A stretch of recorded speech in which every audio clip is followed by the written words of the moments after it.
खबर छत्तीसगढ़ आप देख रहे हैं और आपके साथ मैं हूं अंशिका पाठक। बुलेटिन की शुरुआत करेंगे। बड़ी खबर आ रही है रायपुर से, जहां फायरिंग से सनसनी फैल गई है। हाइपर क्लब में गोली चली है। प्रेम प्रसंग को लेकर यह विवाद हुआ था। आरोपी विकास अग्रवाल और रोहित तोमर के बीच विवाद हुआ था। आरोपी विकास अग्रवाल ने अपनी लाइसेंसी पिस्टल से फायर किया। घटना की सूचना मिलते ही पुलिस मौके पर पहुंची। पुलिस ने दोनों आरोपियों को गिरफ्तार किया है। तेलीबांधा थाना क्षेत्र का यह मामला बताया जा रहा है।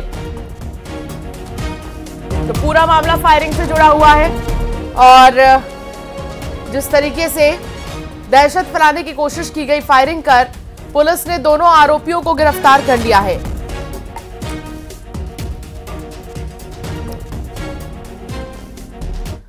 और अब खबर दुर्ग से आ रही है, जहां नशे के खिलाफ पुलिस ने बड़ी कार्रवाई की है और ब्राउन शुगर बेचते दो आरोपियों को गिरफ्तार किया है। 110 पुड़िया ब्राउन शुगर जब्त की गई है। शिवपारा में बेच रहे थे ब्राउन शुगर। दुर्ग सिटी कोतवाली थाना क्षेत्र का मामला है। नशे के खिलाफ बड़ा एक्शन, लगातार नशे के खिलाफ कार्रवाई चल रही है। ऑपरेशंस चलाया जा रहा है। इसी के तहत बड़ी कामयाबी पुलिस के हाथ लगी है, जहां 2 तस्करों को गिरफ्तार किया गया है। पुलिस ने कार्रवाई करते हुए 2 ब्राउन शुगर बेचते आरोपियों को गिरफ्तार किया है। 110 पुड़िया ब्राउन शुगर इनके पास से जब्त की गई है।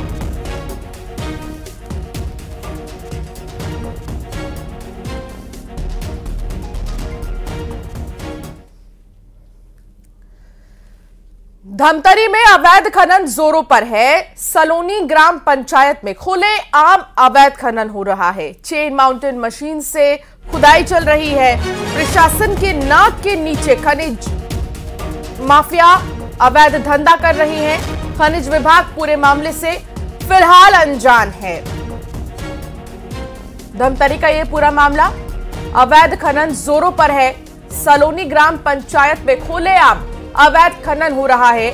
चेन माउंटेन मशीन से खुदाई भी चल रही है। प्रशासन की नाक के नीचे माफिया अवैध धंधा कर रहे हैं, लेकिन अभी तक खनिज विभाग को कानो कान इसकी खबर नहीं है।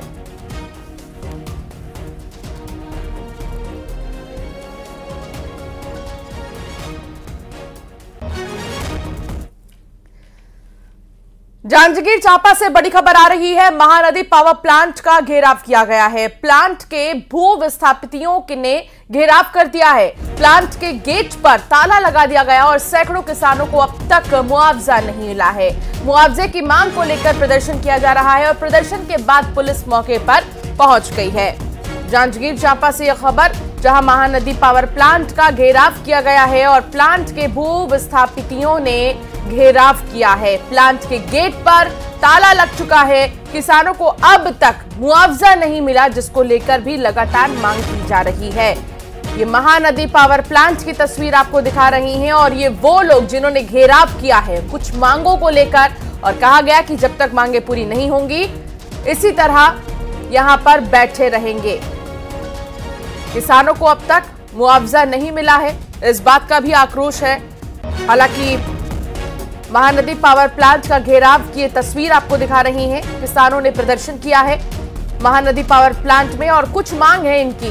उन मांगों को पूरा करने के लिए लगातार वो कहते आए हैं और कहा जा रहा है कि अगर मांगे पूरी नहीं होंगी तो लंबे समय तक इसी तरह घेराव कर रखा जाएगा और प्रदर्शन को भी इसी तरह जारी रखा जाएगा। जांजगीर चांपा की ये तस्वीर, महानदी पावर प्लांट का घेराव किया गया है। ये प्लांट जहां पर भारी संख्या में मजदूर आते हैं, कई किसान आते हैं, काम करते हैं, लेकिन अब उन्होंने घेराव किया है। और अब बात धमतरी की होगी। धमतरी में एसिड अटैक के 2 आरोपियों को 10-10 साल के कारावास पर भेजा गया है। अपर सत्र न्यायाधीश ने इन्हें सजा सुनाई है। 2 जून 2022 को शादी समारोह में 5 लोगों पर एसिड फेंक दिया था और इसके बाद अब सजा की बारी, जहां अपर सत्र न्यायाधीश ने सजा और फैसला अपना सुनाते हुए कहा कि 10-10 साल का कारावास। एसिड अटैक से जुड़ा यह पूरा मामला, शादी समारोह में 5 लोगों पर एसिड फेंका था। इस मामले में 2 आरोपियों को 10-10 साल की जेल।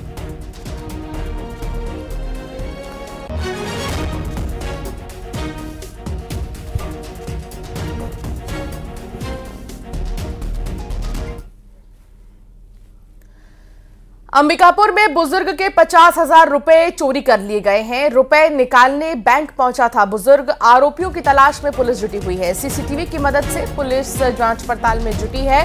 फिलहाल रुपए निकालने के लिए बुजुर्ग पहुंचा था, अभी जानकारी यही मिली है और इसी बीच चोरी की वारदात को अंजाम दिया गया। सीसीटीवी फुटेज खंगाल रही है पुलिस। कौन लोग हैं वो जिन्होंने इतनी भारी रकम चुराई और क्या पहले से ही ये लोग प्लानिंग बनाए रखे थे?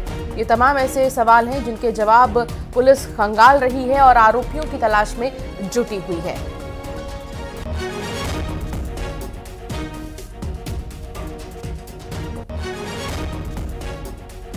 तो बुजुर्ग को आप देख रहे हैं, 50,000 रुपए निकाल लिए गए, चोरी कर लिए गए। बुजुर्ग के साथ चोरी की वारदात को अंजाम दिया गया।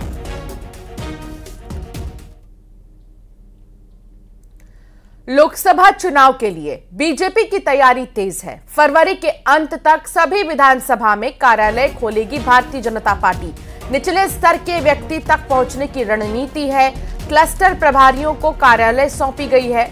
खोलने की जिम्मेदारी लोकसभा चुनाव के लिए छत्तीसगढ़ में 3 क्लस्टर्स बनाए गए हैं। तो बीजेपी की तरफ से लगातार मीटिंग, बैठक और तैयारी जारी है लोकसभा चुनाव के मद्देनजर, क्योंकि छत्तीसगढ़ में 11 लोकसभा सीटें हैं और 11 की 11 लोकसभा सीट पर जीतने का दावा भारतीय जनता पार्टी कर रही है, जिसके लिए निचले स्तर तक, गांव तक और गांव से भी गांव में बीजेपी पहुंचना चाह रही है, जिसके लिए अब क्लस्टर्स बनाए जाएंगे, कार्यालय खोला जाएगा। निचले स्तर के व्यक्ति तक पहुंचने की रणनीति है।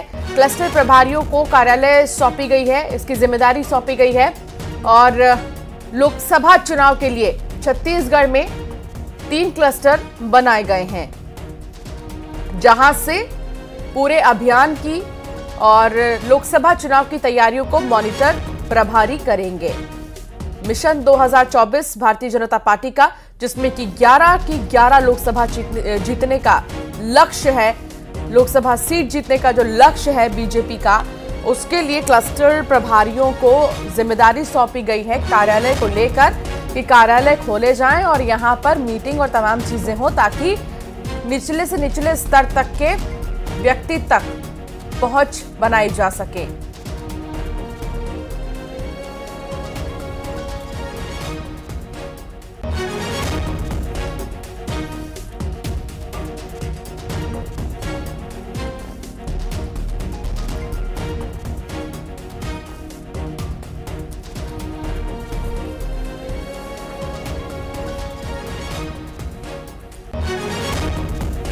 तो लोकसभा चुनाव की तैयारियों में भारतीय जनता पार्टी मिशन 2024 के लिए लगातार यहां पर तैयारियां चल रही हैं और इसी सिलसिले में अब कार्यालय खोलने की जिम्मेदारी प्रभारियों को दी गई है।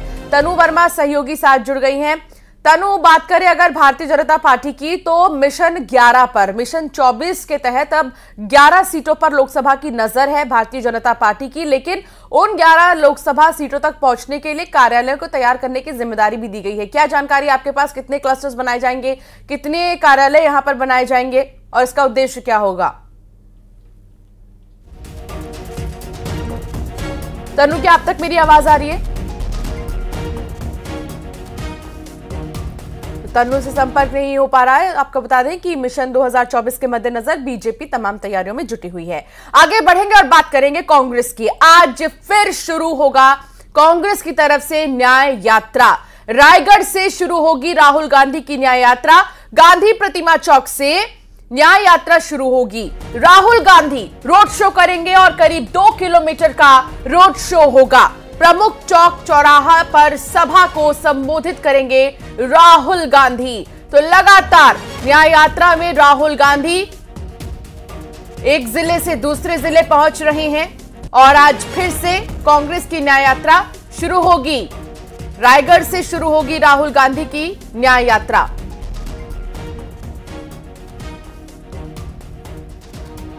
में रायगढ़ में देख सकते हैं आप, गांधी प्रतिमा चौक से राहुल गांधी की न्याय यात्रा शुरू होने वाली है। आप देख सकते हैं माहौल किस प्रकार का जबरदस्त माहौल है। हमारे साथ प्रदेश कांग्रेस अध्यक्ष दीपक बैज जी, हम इनसे बात करते हैं कि राहुल गांधी की यात्रा कैसी रहेगी। सर बताएंगे, यात्रा पहुंचने वाली है, क्या कुछ तैयारियां? गांधी चौक के रायगढ़ से माननीय राहुल गांधी जी की यात्रा शुरुआत हो रही है। भारत जोड़ो न्याय यात्रा आज से शुरुआत होकर लगातार 4 दिन तक छत्तीसगढ़ में रहेगी। इसके लिए हम लोगों ने ऐतिहासिक तैयारियां कर ली हैं। केंद्र सरकार की नाकामियों को लेकर छत्तीसगढ़ की जनता के बीच हमारे नेता राहुल गांधी जी जा रहे हैं। निश्चित रूप से इससे हमारे सभी कार्यकर्ताओं और नेताओं में जबरदस्त उत्साह है। कैसा माहौल है सर? कितने कार्यकर्ता? जबरदस्त तैयारी है, जबरदस्त माहौल है कि इसका आने वाला समय में लोकसभा चुनाव में इसका जबरदस्त फायदा मिलेगा। बहुत बहुत धन्यवाद आपका। ये थे कांग्रेस प्रदेश दीपक बैज जी, जिन्होंने कहा कि लोकसभा चुनाव में इसका जबरदस्त असर पड़ेगा। आप देख सकते हैं मेरे पीछे हजारों की संख्या में देख सकते हैं आप कार्यकर्ताओं का हुजूम उमड़ रखा है। सभी जगह से, पूरे छत्तीसगढ़ से ही नहीं, अलग अलग प्रांतों से भी लोग यहाँ पहुँच रहे हैं राहुल गांधी को देखने के लिए, सुनने के लिए। बस कुछ ही क्षणों में राहुल गांधी की न्याय यात्रा यहाँ शुरू होगी। कैमरामैन प्रमोद के साथ सत्यजीत घोष, न्यूज़ 18 रायगढ़। तो राहुल गांधी का रोड शो भी होगा। सत्यजीत घोष हमारे साथ जुड़ गए हैं। सत्यजीत, राहुल गांधी की जो न्याय यात्रा है वो वापस से शुरू हो रही है, क्या जानकारी आपके पास? कहां से गुजरेगी न्याय यात्रा? इस बार इस यात्रा में क्या खास होगा? जी आपको बताना चाहूंगा, 2 दिन के बाद आज फिर रायगढ़ के गांधी प्रतिमा चौक से राहुल गांधी की न्याय यात्रा शुरू हो रही है। आप देख सकते हैं मेरे पीछे, ये वही चौक है, ये वही गांधी प्रतिमा है जहां से राहुल गांधी की न्याय यात्रा शुरू होगी। सभी प्रमुख नेताओं का जमावड़ा लग चुका है, कार्यकर्ताओं का जमावड़ा लगा हुआ है। हजारों की संख्या में पूरे देश प्रदेश से कार्यकर्ता यहाँ पहुंचे हुए हैं। प्रदेश किस तरह के नेता यहाँ पहुंचे हुए हैं, सभी यहाँ राहुल गांधी के स्वागत के लिए उभरे। हम बात करते हैं अनिल अग्रवाल जी से और जानते हैं आज की रूपरेखा के बारे में। बताएंगे कितने देर में पहुंचेंगे राहुल गांधी की यात्रा और क्या कुछ तैयारियां हैं? राहुल गांधी जी की यात्रा को लेकर के बहुत भारी उत्साह है आम जनता में। आप देखिए स्वस्फूर्त भीड़ है और उसके बाद में कई प्रदेशों से लोग यहाँ आए इस यात्रा को देखने के लिए। चूंकि रायगढ़ का एक बॉर्डर उड़ीसा भी है, वहाँ से वो आए हैं, लेकिन बाकी अन्य जिले के लोग भी यहाँ के इस यात्रा को देख रहे हैं। राहुल जी का कहना यह कि डरो मत, सहो मत, न्याय के लिए लड़ना है, तो उसको देखने के लिए आए हैं और उस नारे को जो है अप्रत्याशित समर्थन मिल रहा है। और साथ ही साथ कई वर्षों तक इसको याद रखा जाएगा कि राहुल जी ने जो यात्रा की है आम जनता के हित के लिए की है। बहुत बहुत धन्यवाद आपका। और देख सकते हैं आप किस प्रकार से पुलिस की भी चाक चौबंद व्यवस्था है। ठीक है सत्यजीत, एक आखिरी सवाल, ये छोटा सा जवाब दीजिएगा सत्यजीत, क्या कोई बड़ा नेता यहाँ पर इस यात्रा में दिखाई देगा राहुल गांधी के साथ? जी कांग्रेस पर जी हाँ, प्रदेश प्रभारी सचिन पायलट भी पहुंच रहे हैं। कांग्रेस अध्यक्ष दीपक बैज हैं, पूर्व मुख्यमंत्री भूपेश बघेल भी कुछ देर में यहाँ पहुंच रहे हैं। टीएस बाबा यहाँ पहुंच रहे हैं। लगभग प्रदेश के सभी बड़े नेता के साथ साथ सचिन पायलट भी यहाँ पहुंच रहे हैं। आप देख सकते हैं मेरे पीछे। चलिए, बहुत शुक्रिया सत्यजीत घोष जानकारी साझा करने के लिए और तस्वीरों को दिखाने के लिए। आगे बढ़ेंगे और बात करेंगे रायगढ़ की। रायगढ़ के बाद कोरबा में प्रवेश करेगी कांग्रेस की भारत जोड़ो न्याय यात्रा। लबेद गांव से कोरबा जिले में प्रवेश करेगी यात्रा। जिले में 145 किलोमीटर तय करेंगे राहुल गांधी। सुरक्षा के मद्देनजर चप्पे चप्पे पर जवानों की तैनाती है। शाम को रामपुर विधानसभा के भैसमा पहुंचेगी यात्रा। रात्रि विश्राम के बाद कल कोरबा के लिए रवाना होगी यात्रा। कोरबा के ट्रांसपोर्ट नगर चौक पर सभा को संबोधित करेंगे राहुल गांधी।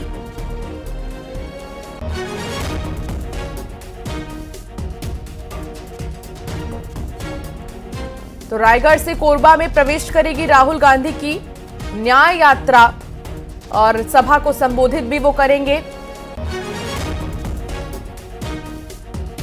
आज कोरबा में राहुल गांधी की जो न्याय यात्रा है वो प्रवेश करेगी। इसी के साथ जनता को साधने की कोशिश होगी कांग्रेस पार्टी की। कांग्रेस ने शनिवार को अपने वरिष्ठ नेता और आध्यात्मिक गुरु आचार्य प्रमोद कृष्णम को अनुशासनहीनता के आरोप में पार्टी से 6 साल के लिए निष्कासित कर दिया है। कुछ दिन पहले आचार्य प्रमोद कृष्णम ने कल्की महोत्सव के लिए प्रधानमंत्री मोदी साथ ही सीएम योगी को आमंत्रित किया था। कांग्रेस की टिकट पर लखनऊ सीट से 2019 का लोकसभा चुनाव प्रमोद कृष्णम लड़ चुके हैं। आज दोपहर 1 बजे प्रमोद कृष्णम प्रेस कॉन्फ्रेंस कर अपनी बात रखेंगे।